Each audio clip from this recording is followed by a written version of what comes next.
Hi everybody, this is Julie Bonner. One of the really cool things I just recently discovered was Google Earth. Now, I've known about Google Earth for a long time now, but I was looking at Google Maps. I was thinking Google Maps and looked up Google Earth, and I found that you could actually download Google Earth onto your laptop. And so I did that, and I found that you can actually record the screen. And so it gave me a really good idea about being able to bring our family history to life. So what I'd like to do today is to actually talk about one of the places where I grew up in Pickens County, Alabama, specifically in this little community, I would say, unincorporated area called Youth-Coalfire. And so I want to take you there today using Google Earth.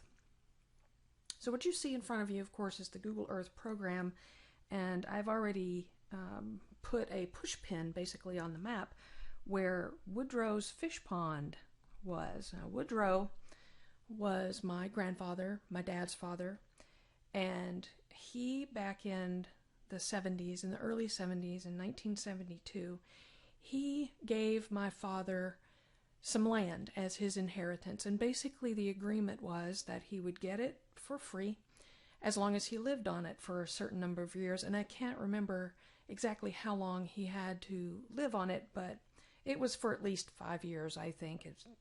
Who knows, it might have been 10, but anyway, this property is what you're seeing here on Google Earth.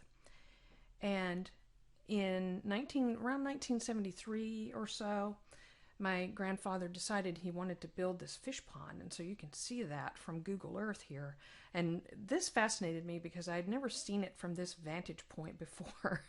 I've walked all over those woods and been all around that fish pond and everything, but I've never seen it from an airplane view, which is kind of cool that you can do that with this.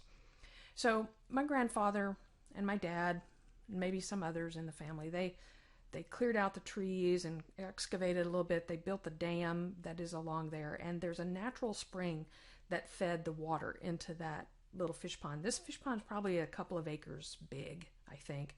Not exactly sure how big it is. But he filled it with catfish and brim and bass. Those were the three types of fish that he put in there. And he would come there every day up until he passed away in 1978. He would come there every day and he would feed the fish. And he would have these big, huge buckets full of catfish food. And so we would often hear him, or he would at least alert us that he was there. And my brother and I, we would go down and help him feed the fish. And oftentimes we took a little bucket of our own. And he had these scoops. And what he did is he took gallons of milk, the gallon milk carton or the half-gallon milk carton, and he'd cut the bottom out of it. And so it had a nice handle on it, and you could just scoop a huge amount of fish food in that, and you would throw it out into the water. And all of the fish would come and swarm that fish food, which was it was fun for us as kids to do that and help him with that. And we would go fishing there all the time, or I would go take a book and read there. But that was one of my favorite memories of this area. Now you can also see in this view where our home place was. So there was nothing there when we first moved there, so they actually had to excavate or grade off that little place where we actually put a mobile home. That mobile home is no longer there. It was sold a long time ago. But that's where it was located, was right here. And the great thing about Google Earth is that when you have your push pins there, you can actually see the coordinates, the GPS coordinates of exactly where it's at, which is really nice. And then, of course, the fish pond over there, you can see the coordinates of that. But that's where our house was. And back down behind it, my dad had built my brother and I a little clubhouse, which we used quite a lot. And they had also, my father and my grandfather and several others had built a spring well, and that's the water that was pumped up to our house. So we actually used spring water. Another thing that was pretty cool about living here is that right over here was, somewhere right around in here, was Judge Iverson's old home place. Now, Judge Iverson was my grandfather's father, and when I was a kid, the cornerstones of the house were still there. You could also still tell where they had the garden because the garden rows were still visible and everything.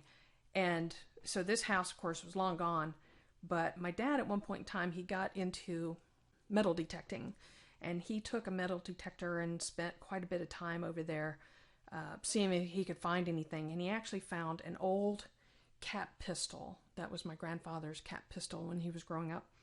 And he had it cleaned up and all that sort of stuff. And I don't know who has it now. Maybe my brother does. But now it would probably be hard to find other than knowing the GPS coordinates, because those cornerstones are gone. This property, when my father sold it, all of the woods on it were harvested for wood. All the trees were cut down and all that sort of stuff. So a lot of this stuff is gone really from memory anymore. The fish pond is still actually in use. The last time I was there in 2014, the fish pond is still being used. It's still stocked with fish. Although back in 1980, 81, my dad drained it in order to get all of the fish out of it. And we used that as a way of helping to finance me going to Europe when I was in band. I had won a tour to Europe, and so that's how he financed that, was he drained it and sold all the fish out of it. Here on these old log roads, you see these old log roads, you see this little push pin where I said Mom had a snake encounter here. Well, these old log roads, we used to walk them sometimes as a family, but my brother and I, we would explore these either together or by ourselves. And we, walked every inch of these woods around here. And at one point in time, we were out just taking a walk as a family, and my mother got startled by a snake. And I've never seen her jump so high, but I put that push pin there just because I wanted to remember that story. So these old log roads, if you walk back in here, this highway here used to be a 2-lane road. And this is actually the path of that old 2-lane Highway 82. And somewhere around the late 70s, they decided to build more of a 4-lane highway there. And so this is now the Highway 82. The old highway has become 182. But I used to walk out this log road and sit on this bluff right up here and watch them building this highway, because it was kind of interesting what they were doing. At least to me, I thought it was interesting. And I would sit out there with a book, or one of my favorite things that I would carry around with me was one of those old transistor radios. I had one of those things all the time, and I would carry that sucker around, and I would listen to songs and sing and all that sort of stuff. And that's often what I was doing. Now, coming back over here to this area. So here, this old bridge, I have so many memories of this old bridge. It's not a functioning bridge anymore. It was made with cross ties that were used in railroad construction, and so it was a big, massive thing. And you can't really tell here, but this is a fairly high little bluff that this was cut into here. And so this was, a few hundred feet above ground. And we used to play all around and underneath this thing. I remember one time getting underneath there and just kind of sitting on that bluff underneath there, and suddenly realized there were snakes in the rafters above my head, and so I quickly got out of there. But we played a lot, and we played on the railroad tracks and everything, and we'd put pennies on it and wait for the trains to come by and squish them into nothingness, basically. And one time we were walking down along this railroad track, and we saw a fire. There was a fire back over here. Let me pan out again because it keeps... There we go. So right back over here, we noticed some smoke, and my brother and I went to figure out exactly what was going on there. And sure enough, it was a fairly big fire, in fact. And so we ran home to tell Mom and Dad that there was a big fire, And they didn't believe us at first until, smoke came billowing up around the house. It never got really close to the house, but this was a pretty big fire. And there was a lot of these woods that got burned. And we can only imagine that maybe it was from something with the train maybe that had gone by. We never knew exactly what started it. And another thing, which I think is a very funny story, is my brother and I one time, we were walking around down on these railroad tracks, and we found a grenade of all things. And we didn't think that it was a live grenade or anything like that. And we took it back home and we showed it to Mom and Dad and was like, look at this. This is kind of funky to find a grenade on the railroad track. And so my dad had a little workshop that he had built, and he placed it in there, and we didn't really think anything of it. So sometime later on, maybe a few months later, he decided that he probably should have somebody from the armory come take a look at that. And so when they did, the person from the armory said, that's a live grenade. And so it's a miracle that Michael and I didn't pull the pin or something or goof off like that and kill ourselves. But they took it, and we don't any longer have that grenade, of course. But years later, when my father died in 2014, one of his first cousins, had posted on Facebook that when they were kids, when my father and Pete were kids, they used to play along those same railroad tracks a little further down. And he said that years ago, after World War II, a lot of the paraphernalia that they had from World War II, they used it as fill for this track.